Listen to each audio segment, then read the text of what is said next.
અભય થઈને નિષ્પક્ષતાથી નિરપેક્ષ રીતે વાસ્તવિકતાનો અરીસો રૂપી સચોટ માહિતી લાવતો સત્યની સાથે અભય ટાઈમ્સ।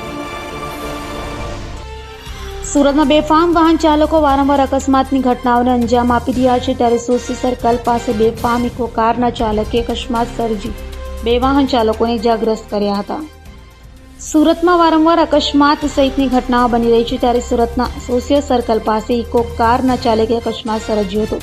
સોસી સર્કલ ભાટિયા કોમ્પ્લેક્સ પાસેથી પસાર થતી ઇકો કારના ચાલકે બેફામ કાર હંકારી સ્ટેરિંગ પરથી કાબુ ગુમાવી 2 બાઇક ચાલકોને અડફેટે લેતા તેઓને ઈજાઓ પહોંચતા સારવાર માટે હોસ્પિટલે ખસેડાયા હતા, જ્યારે અકસ્માત સર્જનાર ઇકો કારના ચાલકની પોલીસે અટકાયત કરી હતી।